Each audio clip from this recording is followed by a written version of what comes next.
Okay. Let's um let's talk about the 2-0 teams in the NFL and then the 0-2 teams in the NFL. I think the two as far as let me look this up. 2-0 teams are going to be in the NFC, you got the Seahawks, the Saints, the Bucks, the Vikings. And in the AFC, you got the Chargers and Chiefs, the Texans, Steelers, and Bills. Steelers and Bills. Okay. So I'm gonna start with the NFC. Out of the Saints, Vikings, Seahawks, Tampa. Ooh, so those four teams. Not Obviously the none. four you would expect. If you would have said those four were going to be the four undefeated teams, you would have been like, No, what? absolutely not. So the Vikings, I think they're going to taper off just because they have Sam Darnold playing quarterback. Yeah, I love the story. Yeah, he has all the ability in the world, but I just don't. He hasn't done enough for me to see that he can keep this up for the rest of the year. The Seahawks, I still feel like they might be the third best team in that division. I think the Cardinals are going to end up being better than them. And I think San Francisco is obviously better. I think, yeah, that's just a hard division if they're serious. Tampa Bay and New Orleans. So let's just group them up because they're in the same division. Yeah, who do you like more if you had to choose one between New Orleans and Tampa Bay? I would probably who scares me more. So who scares me more is definitely New Orleans. Just because they have one of those Kyle Shanahan guru type guys calling the plays on offense. They got Alvin Kamara. Shaheed looks like he's getting behind no matter who you put in front of him. Derek Carr looks like he's you know that Derek Carr is more than competent of throwing the ball to open people. Guys are getting open and they have legit weapons everywhere. Um, Tampa Bay, watching them play, you're asking Baker to play mistake free football. I feel like more of it is on Baker's arm than it is everything else. Whereas the Saints, the offense looks a lot easier for Derek Carr to play in. I think it's more a more sustainable style of play versus asking Baker to run and gun and deal us. He's Baker's good. He's the man. He's got paid. He's their franchise quarterback. You got to respect it. Clap it up for him. But if you're asking Baker Mayfield to will and deal you to a Super Bowl, just like last year, he's going to throw a pick on the last drive of the season for you. It's going to happen. So I feel like they gotta kind of take the ball out of his hands a little bit more if they want to be successful. But they don't have the team to do that. They don't have. I don't think the offensive line to do that, or the scheme, or the running back to do that. Yeah. So Yeah, yeah, I agree with that.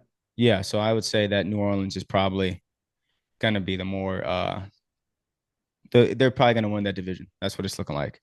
And then as far as the AFC, Buffalo, you know they're legit. Houston, you already know they're legit. KC, you already know they're legit.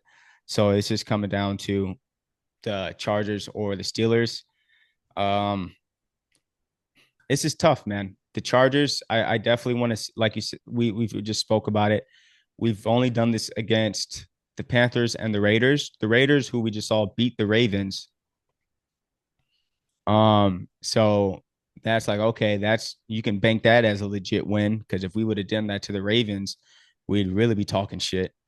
So yeah, I think that the Chargers are definitely got this is going to be easier to keep up, or they're less pretender than the Steelers are, or more contender than the Steelers are as well. Just because the Steelers, you look at who they played, they talk about who the Chargers played.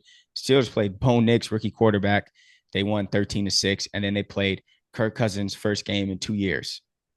Who was just saying like, okay, I wasn't trusting my leg fully that first game. He just got into a rhythm the last 3 minutes of the Philly game. So yeah, and then 0-2 teams. Who we got, Keith? NFC got the Giants. Obviously, nothing needs to be said on them. They're the Giants. The Panthers, nothing needs to be said on them. They're the Panthers. And you got the Rams. The Uh, Rams. yeah. The Rams. Yeah. The Rams got a lot of injuries. I think Puka's out. Cooper Cup is out. Is Kyron Williams out? No, he's not out. He's not out. Well, your two best receivers are out. So yeah, they might be done. There's no Aaron Donald to come save the day on defense. Yeah, I think they're in trouble. Yeah, they're in trouble. And then in the AFC, there's a lot of 0-2 teams, but the ones that people are talking about, only ones that matter, I would say three that matter: Baltimore, Cincinnati, Jacksonville. You say the Colts maybe a little bit too. Colts a little surprising. No, not really. Not I really. mean, I would have expected them to win against Green Bay with no Jordan Love. Not really. Remember Green Bay, my Super Bowl pick. Yeah, when you had Jordan Love with I mean Anthony Richardson Nah, was I'm back. I'm back on the Packer bandwagon going to Super Bowl. The Cowboys. Dak showed why he can't be trusted. Once again, I've been saying this about Dak the whole time. You pay a man, a nigga named Dakota, $60 million.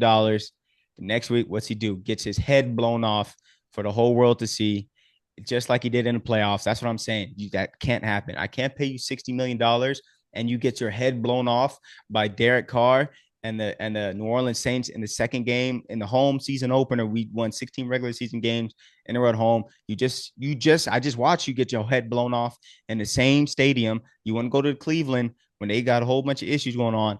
And really, he didn't ball out like that. But you didn't lose us the game, and we just steamrolled them. But when I need you to step up, I need you. We can't. You got to win this game. You got to win week 2 at home against the New Orleans Saints. I'm sorry, Dak. I know the Saints are good, but if you're making $60 million, you have to win that game. Absolutely have to win that game. You got your head blown off. But I digress.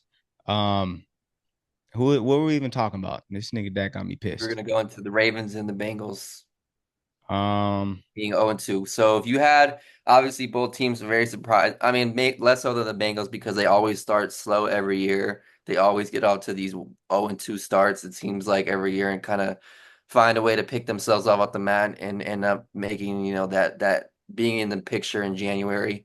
But obviously nobody really saw the Ravens being 0-2, especially, not necessarily a big surprise them losing to the Chiefs, but coming up off that tough loss and to lose to the Raiders at home, especially the way that they lost, having a 10-point lead in the fourth quarter and getting walked down by Gardner Minshew.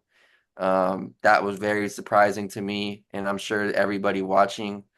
Um, so between both teams, do you think who do you have more confidence in moving forward? Who do you think is the team? Do you think one of those teams wins the division still? Obviously, Pittsburgh already has a 2-game head start on those teams being 2-0. Where are you at with that? I'm definitely gonna put my faith into the two-time MVP and one of the most winningest quarterbacks of all time, Lamar Jackson and the Ravens. The Bengals, yeah, they got off to a cold start. Who do they play next week? Who do both of these guys play next week? Baltimore has Dallas. I know that. So In that's gonna Dallas?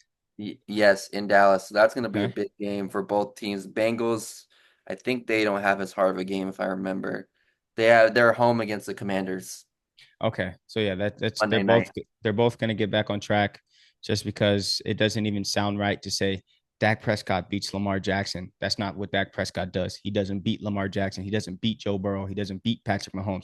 He gets his head blown off like that in those type of games. So I'm gonna go with both teams getting on track with the win.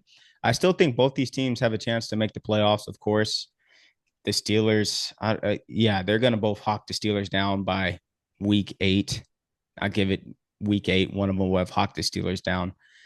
And yeah, I'm really not even too worried about either one of these teams. I think they're both legit. You see, Cincinnati easily could have won the game against the Chiefs and easily could have won the game against the Patriots too.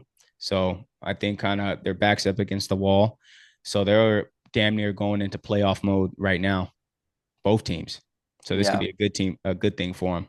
Yeah, I agree with everything you said. I think I still have a little bit more confidence in the Ravens, even though they're not playing the caliber of defense that you're used to seeing from a Baltimore team.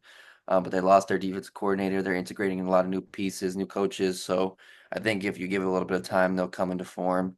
Integrating Derrick Henry too. So I think in a few weeks you'll start to see Baltimore hit peak form. Same with the Bengals, and I think come January, both those teams will be in the picture. But it is going to be tough because both those teams are going to have to see each other twice, and so you're starting to dig yourself a hole. So it is possible that one of those teams come end of the season is in the outside looking in. I wouldn't be shocked because it's hard for both those teams to come from an 0-2 hole, especially considering when you're losing games that should be easy wins on the schedule, like a Raiders and with the Ravens and with like a Patriots with the Bengals. because you're not gonna have that margin of error when as the season progresses and you're not facing that caliber of competition. Yeah. Like I said, only thing will tell. Time will tell, but yeah, I can. Both those teams are better than the Steelers, who's 2-0. I'm sure. Hopefully, the Chargers kind of knock them off the throne, and then we're having a completely different conversation next week. So, is there a game next week that you're most looking forward to watching?